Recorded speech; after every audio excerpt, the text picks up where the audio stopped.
When Darth Vader lost to Obi-Wan Kenobi on Mustafar, in Revenge of the Sith, the newly appointed Sith Lord would catch fire on the lava bank and was instantly engulfed in flames. The immolation of Vader on Mustafar is crucial to his character arc because it truly represented the physical manifestation of Anakin's fall to the dark side of the Force. The burning Vader endured marked the symbolic death of Anakin Skywalker as the young slave boy from Tatooine who dreamed of becoming a great Jedi warrior was essentially destroyed and replaced by Vader. The suffering and pain Vader went through also served as a turning point where he fully embraced the dark side. In the Legends novel, The Rise and Fall of Darth Vader, we are shown in incredible detail what Darth Vader was thinking as he burned on Mustafar, as well as when he was rebuilt into his cybernetic life support armor. Let's get right into it. Anakin's clothes caught fire, and he was suddenly engulfed in flames. His screams were filled with anger as well as pain. His instinct was to roll and put out the flames, but because of his wounds and the red-hot stones beneath his ravaged head and torso, all he could do was burn and burn. Obi-Wan walked off, leaving Anakin to die. Somehow, through his agony, Anakin felt one last flicker of Obi-Wan's presence before the Jedi Master receded from his view. Anakin kept screaming. The flames finally burned out. Anakin's mechanical right arm dug into the sand. He pulled and slid a few millimeters up the slope. Again, he thought.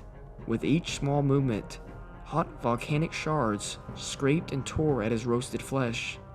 It took all of his concentration and power to shift his scorched remains up the slope and away from the lava river. He moaned. Only his powers in the dark side of the Force kept him from blacking out. Again, he thought. Only his hatred for Obi-Wan made him want to live another day. Anakin. He still thought of himself as Anakin. He then heard the engine of an arriving starship travel over his position.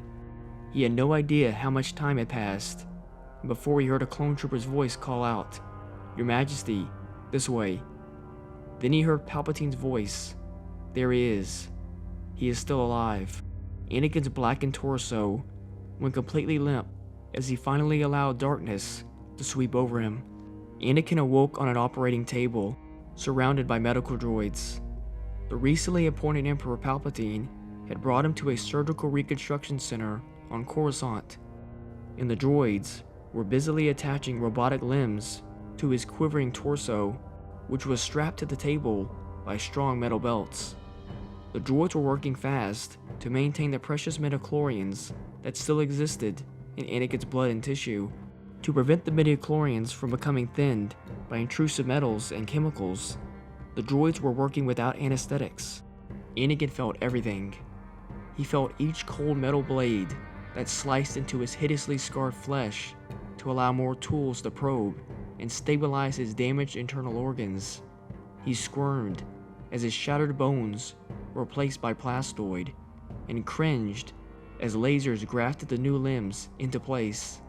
At some point, he overheard a surgical droid explaining to his master Palpatine that he would require a special helmet and backpack to cycle air in and out of his damaged lungs. Despite this damage, throughout the entire process, he never lost consciousness and he never stopped screaming. Finally stabilized, Anakin lay quietly on the table to which he was still secured.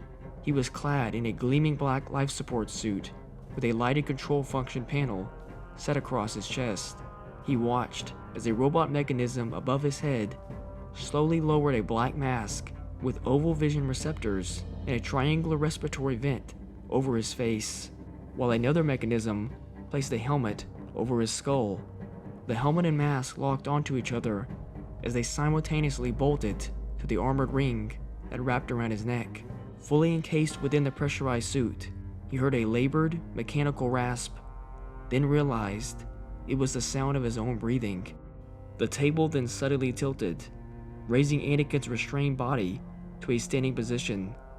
From the shadows of the operating room, the hooded Emperor stepped forward and said, "Lord Vader, can you hear me?" Vader? That's right. I am Darth Vader. Anakin is gone, he thought. Vader exhaled, then said, "Yes, Master."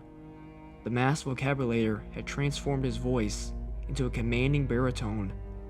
He still felt extremely weak, so it was with some difficulty that he slowly turned his head, adjusting his vision through the helmet to better see the Emperor.